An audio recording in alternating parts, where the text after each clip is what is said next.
அதிர்ஷ்டசாலியை இங்கிலீஷ்ல என்னன்னு சொல்லுவாங்க? அன்மேரிட்னு சொல்லுவாங்க. என்னங்க அந்த பையனை பாத்தீங்களா? என்ன பொண்ணு பார்க்க வந்தப்ப நான் ரிஜெக்ட் பண்ணிட்டேன்னு தினமும் உட்காந்து சரக்கு அடிச்சிட்டு இருக்கான். இத்தனை வருஷமா அந்த சந்தோஷத்தை செலிப்ரேட் பண்ணிட்டு இருக்கானா? Lucky fellow. என்னடா உன் உதட்டுக்கு என்னமோ ஆயிருக்கு? ஒண்ணுலடா, என் ஒய்ஃப் ஊருக்கு போனால அந்த சந்தோஷத்துல ட்ரெயினோட இன்ஜினுக்கு மொத்தம் கொடுத்துட்டேன். ஆபீஸ்ல இருந்து வரும்போது மறக்காம காய்கறி வாங்கிட்டு வந்துருங்க. சவிதா உங்களுக்கு ஹாய் சொல்ல சொன்னா. எந்த சவிதா?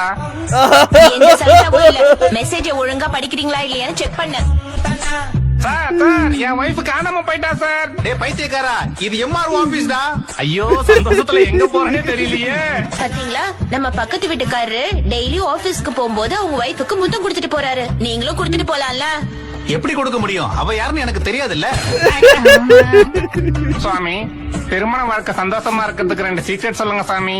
ஒண்ணு, உன் ஒய்ஃபே தப்பு பண்ணிருந்தாலும் அதை நீ ஒத்துக்க. ரெண்டாவது, உன் ஒய்ஃப் மேல தப்பு இல்லனாலும் நீ அமைதியா இருக்கணும். ஜெய் சுவாமிஜி, ஜெய் ஜெய் சுவாமிஜி.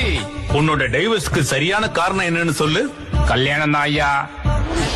மச்சான், லவ் மேரேஜ் அரேஞ்ச் மேரேஜ் ரெண்டுல எது பெஸ்ட் சொல்லு. சங்கு ஊதுனதுக்கு அப்புறம் ஹார்லிக்ஸ் கலந்தா என்ன, போஸ்ட் கலந்தா என்ன? கடைசி வரைக்கும் உங்க தாத்தா ஃப்ரீடம்காக போராடினாரா? அப்படியா பாட்டி? ஆமா. எந்த ஃப்ரீடமுக்காக போராடினாரு? என்னன்னா இந்த ஜோக் எல்லாமே நைஸ்.